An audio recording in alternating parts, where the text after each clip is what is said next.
Le Seigneur soit avec vous. Et avec votre esprit. Évangile de Jésus-Christ selon saint Luc. Gloire à toi, Seigneur. En ce temps-là, les publicains et les pécheurs venaient tous à Jésus pour l'écouter. Les pharisiens et les scribes récriminaient contre lui. Cet homme fait bon accueil aux pécheurs et il mange avec eux. Alors Jésus leur dit cette parabole. Un homme avait 2 fils. Le plus jeune dit à son père, « Père, donne-moi la part de fortune qui me revient. » Et le père leur partagea ses biens. Peu de jours après, le plus jeune rassembla tout ce qu'il avait et partit pour un pays lointain où il dilapida sa fortune en menant une vie de désordre.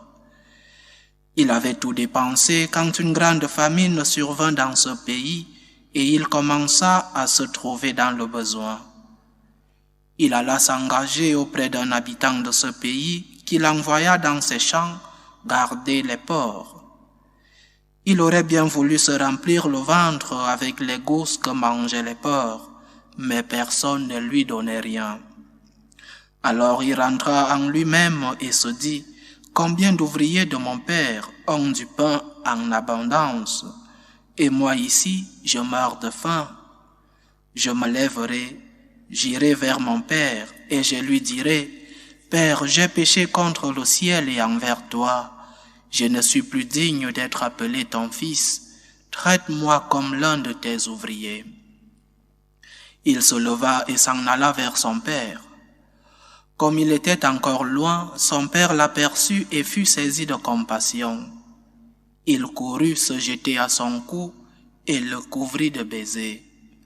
Le fils lui dit, « Père, j'ai péché contre le ciel et envers toi.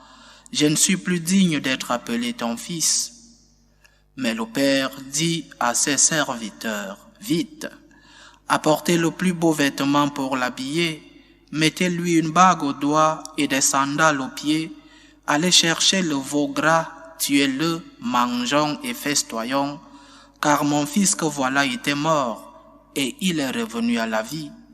Il était perdu, et il est retrouvé. » Et ils commencèrent à festoyer.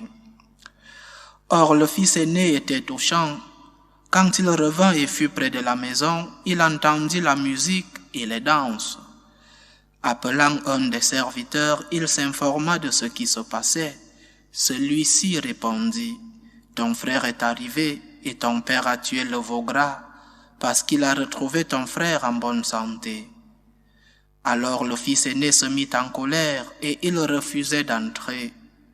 Son père sortit le supplier. Mais il répliqua à son père, « Il y a tant d'années que je suis à ton service sans avoir jamais transgressé tes ordres, et jamais tu ne m'as donné un chevreau pour festoyer avec mes amis. Mais quand ton fils que voilà est revenu, après avoir dévoré ton bien avec des prostituées, tu as fait tuer pour lui le veau gras. » Le père répondit, « Toi, mon enfant, tu es toujours avec moi, et tout ce qui est à moi est à toi. Il fallait festoyer et se réjouir, car ton frère que voilà était mort, et il est revenu à la vie. Il était perdu, et il est retrouvé. » Acclamons la parole de Dieu. Louange à toi, Seigneur Jésus. La parabole que nous connaissons comme celle du Fils prodigue, ou encore du Père miséricordieux, est une révélation de ce qu'est, d'une part, le péché et d'autre part, la miséricorde de Dieu.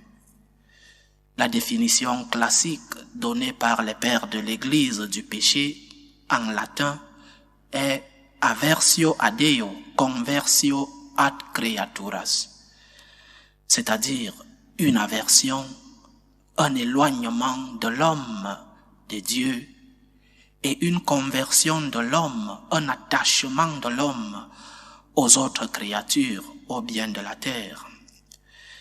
Et parfois nous voyons le péché seulement dans la deuxième dimension, c'est-à-dire l'attachement au bien, alors que la première dimension est la plus importante et la plus douloureuse, celle-là qui doit nous faire bouger le cœur, celle-là qui doit nous remplir le cœur de douleur. Cet éloignement de l'homme, l'homme s'éloigne de Dieu. Et la parabole d'aujourd'hui le montre très clairement avec cette phrase du Fils qui demande au Père de lui donner sa part d'héritage. Donne-moi la part de fortune qui me revient.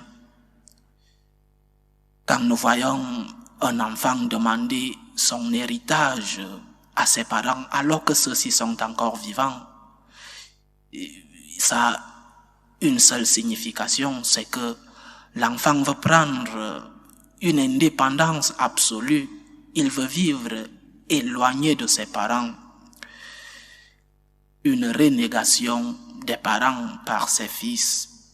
Et nous, parfois dans nos comportements, parfois inconsciemment, nous demandons notre héritage à Dieu. Nous vivons comme si Dieu n'existait pas. Nous lui disons, remets-moi ma part d'héritage et je m'éloigne de toi. Et c'est cela la racine même du péché. Cesser de vivre en présence de Dieu, cesser de profiter de la paternité divine. Et quand cela arrive, on s'attache aux créatures en essayant de remplacer Dieu par une créature qu'elle soit, remplacer ce vide généré en l'homme quand il tourne le dos à Dieu. Donc en ce jour de carême, chers frères et sœurs, conversion et non aversion, mais attachement, approchement à Dieu, et aussi la liberté aux créatures et non cet attachement que nous avons au bien que Dieu a créé pour notre propre bien, mais pas pour que nous nous attachions à ces biens et que nous tournions le dos à Dieu. Donc, que le centre de notre vie, le nœud de notre cœur, soit mis en Dieu et non au bien que Dieu a créé. Et comme je disais, cette parabole révèle le péché, mais aussi la miséricorde de Dieu. La parabole est aussi appelée celle du Père miséricordieux. Cette belle parabole a une cause. Pourquoi Jésus la raconte-t-elle? Parce que les pharisiens et les scribes récriminaient contre lui en disant qu'il mange avec des pécheurs.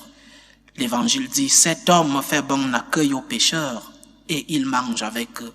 Voilà la cause de ce récit, de cette belle parabole que Jésus nous donne aujourd'hui. Alors, Jésus accueille le pécheur. Mes chers frères et sœurs, Jésus n'accueille pas le péché. C'est ce que nous oublions parfois. Le Seigneur accueille les pécheurs, mais ces pécheurs qui s'approchent de lui, pas ces pécheurs qui ne prennent pas conscience et reviennent vers le Père. Non, Jésus accueille ces pécheurs qui s'approchent de lui. Et lui, il va avec eux. Il mange avec eux. Jésus marchait avec des publicains, mais n'acceptait pas le péché. C'est la grande différence, chers frères et sœurs. L'Église a toujours accueilli la personne, mais pas le mal que la personne commet. L'Église a toujours accueilli le pécheur et n'accepte pas le péché. Notre Seigneur a été clair. Quand il accueillait le pécheur, il lui disait, va, mais ne pêche plus. Pas viens, entre dans la maison du Père et continue ta vie. C'est ce qu'on va nous faire croire aujourd'hui. Accueillir tous les pécheurs avec leurs péchés, sans conversion. Cette parabole nous montre que le Seigneur, ce Père miséricordieux, accueille son Fils qui est entré en lui et qui a décidé de laisser sa vie de désordre, sa vie de débauche. il rentre vers le Père. C'est vrai que cet enfant rentre vers son Père parce qu'il a eu faim, c'est-à-dire par intérêt, ce que nous pouvons traduire comme la crainte de l'enfer.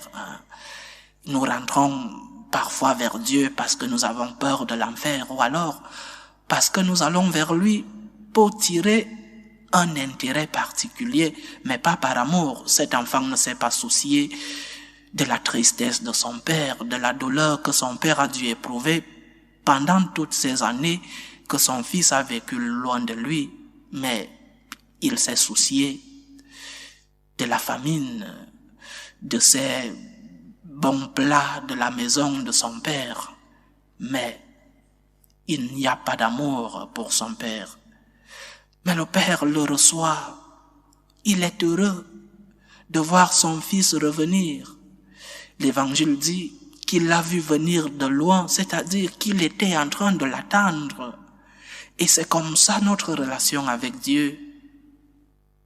Il est toujours en train de nous attendre. Il a toujours la porte ouverte, mais pour ceux-là qui décident de revenir vers lui et qui essayent du moins de reprendre cette vie, cet attachement avec Dieu. Donc, chers frères et sœurs, le péché nous éloigne de Dieu, mais le Seigneur a toujours une porte ouverte pour tous ceux-là qui ont cette douleur du cœur. Même si ce retour vers Dieu n'est pas purifié, même si ce retour vers Dieu est un retour intéressé, mais le Seigneur a toujours sa porte ouverte et organisera un festin pour chaque enfant, pour chacun de ces enfants qui rentrent, qui retournent à la maison. Dieu nous aime tant qu'il tourne la page quand nous revenons vers lui. Alors, chers frères et sœurs, ne nous éloignons pas de Dieu, parce que le Seigneur accueille toujours le pécheur et non le péché, parce qu'il veut nous sauver. Mais il ne tolère pas le péché. Il ne tolère pas que nous revenions vers lui et que nous continuions à vivre nos vies de désordre, de débauche. Le Seigneur nous veut purs. Dieu est amour, Dieu est bonté infinie. Le péché, c'est le démon. Le Seigneur ne tolère pas le démon, il ne peut pas le faire. Il te pardonnera 70 fois, 7 fois, chaque fois que tu lui demanderas pardon. Que le Seigneur nous aide à pouvoir nous approcher de lui, à abandonner nos vies de désordre, et pouvoir accepter que lui seul doit être le centre de notre vie, et que s'éloigner de lui, c'est mourir de faim, mourir de froid.